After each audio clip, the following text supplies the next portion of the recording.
কেন প্রত্যেক বছর জগন্নাথ দেবের রথ একটি মুসলিম ব্যক্তির মাজারের সামনে থেমে যায়? বন্ধুরা, আপনারা সবাই জানেন যে ভগবান আপনাদের ভক্তিকে দেখে। যেভাবে হোক ওনার পূজা যে কেউ করতে পারেন। ধর্ম, জাতি, ধনী, গরিব যেই হোক না কেন, ভগবান কাউকেই বিভাগ বা বিভাজন করেন না। জগন্নাথ দেবের রথ প্রত্যেক বছর একটি মুসলিম ব্যক্তির মাজারের সামনে থেমে যায়, এটি এই কথার জলজ্যান্ত উদাহরণ। এখন প্রশ্ন হচ্ছে যে ওই মাজারটি কার, আর এই রথ কেন ওখানে থেমে যায়? বন্ধুরা, এটি সেই সময়কার কথা যখন মুঘলরা রাজত্ব করত। মুঘলদের সেনার মধ্যে শালিবাগ নামের এক সৈনিক ছিল, যার মা হিন্দু এবং পিতা ছিল মুসলমান। একবার শালিবাগ কোনো এক যুদ্ধে গেছিল। সেখানে তার উপর আক্রমণ হওয়ার জন্য সে প্রচণ্ড আঘাতপ্রাপ্ত হয় এবং তার মাথায় অনেক গভীর ক্ষত হয়। আঘাতপ্রাপ্ত হওয়ার পর সে যখন ফিরে আসে, তখন হাকিমদের দ্বারা তাকে শীঘ্রই চিকিৎসা করানো হয়। কিন্তু অনেক বৈদ্য ও হাকিমদের দ্বারা চিকিৎসা করানোর পরেও তার ক্ষত সারছিল না। যদিও বা শালিবাগের দেখভাল মুঘল সেনারা করছিল, তাও সবাই চেষ্টা বৃথা হয়ে যাচ্ছিল। অনেক দিন হয়ে গেলেও শালিবাগের ক্ষতস্থান সারল না। তাই শালিবাগকে মুঘল সেনা থেকে বহিষ্কৃত করে দেওয়া হলো। তখন তার মনে হলো যেন সমস্ত পাহাড় তার মাথার উপর এসে পড়েছে। শালিবাগ সম্পূর্ণ ভেঙে পড়ল। সেই সময় তার মা তার কাছে এলো এবং বলল, পুত্র, তুমি জগন্নাথ দেবের পুজো করো, উনি সব ঠিক করে দেবেন। মুসলিম রীতিনীতি মানার জন্য শালিবাগের পক্ষে প্রভু জগন্নাথের পূজা করা খুবই কঠিন ছিল। এদিকে তার মায়ের কথা মানা ছাড়াও তার আর কোনো উপায় ছিল না। তখন সে ভগবানের ভক্তিতে লীন হয়ে গেল। সময়ের সাথে সাথে শালিবাগের ভক্তিও বাড়তে লাগলো। সেই ভক্তি এমনই ছিল যে সে জগন্নাথ দেব ছাড়া আর কিছুই বুঝতো না। ভগবানের কৃপায় সবার প্রথমে নিজের মনের মধ্যে লুকিয়ে থাকা ভয়ের উপর সে বিজয় প্রাপ্তি করল, যার পরে তার বিশ্বাস আরও দ্বিগুণ হয়ে গেল। সে নতুন করে আবার তার জীবন শুরু করলো। তখনও আসল চমৎকারটি তার সাথে হওয়া বাকি ছিল।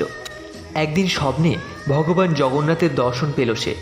ভগবান তাকে ভস্ম দিয়ে বললেন, তুমি এটা তোমার ক্ষতের উপর লাগিয়ে নাও। স্বপ্নেই শালিবাগ ওনার কথা মানলেন আর ওই ভস্মকে নিজের ক্ষতস্থানে লাগিয়ে নিল। তারপর ভগবান হঠাৎ করে অদৃশ্য হয়ে গেল। এই স্বপ্নের জন্য শালিবাগের ঘুম ভেঙে গেল এবং সে ধড়ফড় করে উঠে পড়ল। তখন সে অনুভব করল যে সে স্বপ্ন দেখছিল। শালিবাগ তার মাথায় হাত দিল এবং দেখল তার ক্ষত সেরে গেছে। তখন সে তাড়াতাড়ি উঠে নিজের মুখ আয়নায় দেখল। শালিবাগ অবাক হয়ে গেল। তার মাথায় ক্ষতের কোনো চিহ্নই ছিল না। শালিবাগ বিশ্বাস করতে পারছিল না যে ভগবান জগন্নাথ স্বয়ং তাকে দর্শন দিয়েছেন। তখন সে জগন্নাথের জয়ের ধ্বনি দিতে দিতে জগন্নাথের মন্দিরে পৌঁছে গেল। কিন্তু মুসলিম হওয়ার জন্য শালিবাগকে মন্দিরে প্রবেশ করতে বাধা দেওয়া হয়। এই ঘটনায় শালিবাগ নিরাশ হয়ে পড়ল, কিন্তু সে হার মানল না। সে সেখানেই বসে ভগবানের নাম জপতে লাগলো। পুরো রাত জেগে ভগবানের কীর্তন করতে লাগলো। আর তার একটাই ইচ্ছা ছিল যে তার ভক্তি এতটুকুও যদি সত্য হয়, তাহলে ভগবান জগন্নাথ তাকে দর্শন অবশ্যই দেবেন। এইভাবে অনেক বছর কেটে গেল আর একদিন শালিবাগের মৃত্যু হয়ে গেল।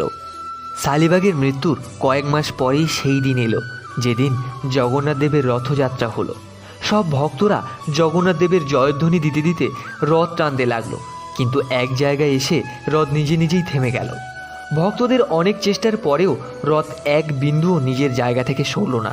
কেননা যে রাস্তায় রথযাত্রার রথ চলছিল সেই রাস্তার পাশেই শালিবাগের মাজার ছিল। সেখানে এসে ওই রথ নিজেই থেমে গেল। সবাই এই ঘটনায় আশ্চর্য হয়ে গেল। এমন কেন হচ্ছে? তাদের কোনো ভুল হয়েছে কি? জগন্নাথ দেব তাদের প্রতি ক্রুদ্ধ হয়েছে কি? তখন কোনো একজন ব্যক্তি রাজাকে জগন্নাথ দেবের ভক্ত শালিবাগের সম্পূর্ণ কথা বিস্তারিত বলল, আর এও বলল সে ভগবানকে কি বলেছিল। তখন রাজা শীঘ্রই সেই মন্দিরের পুরোহিতের সাথে এই বিষয় নিয়ে আলোচনা করল। শালিবাগের ভক্তিকে মন্দিরের পুরোহিতরাও অস্বীকার করতে পারল না, কেননা এইবার শালিবাগের সত্য ভক্তির প্রমাণ ভগবান স্বয়ং দিচ্ছেন। এরপর পুরোহিতের কথা মতো শালিবাগের কবরের সামনে তার নামের জয়ধ্বনি দিতে লাগলো সবাই। তারপর যখন রথের দড়িতে টান দেওয়া হলো, তখন আবার রথ চলতে শুরু করলো।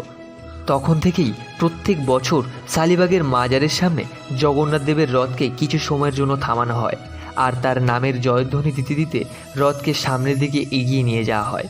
তখন থেকেই এটি রথযাত্রার নিয়ম ও পরম্পরা হিসেবে প্রসিদ্ধ হয়েছে। তো বন্ধুরা, আমাদের চ্যানেলটিকে যদি ভালো লেগে থাকে অবশ্যই সাবস্ক্রাইব করে দেবেন এবং পাশে থাকা বেল আইকনটা প্রেস করে দিতে ভুলবেন না। আপনাদের কাছে এটি সামান্য মনে হলেও আমাদের কাছে এটি বিশেষ অবদান। এর দ্বারা আমরা আরও এই ধরনের ভিডিও বানাতে উৎসাহী হব। ধন্যবাদ।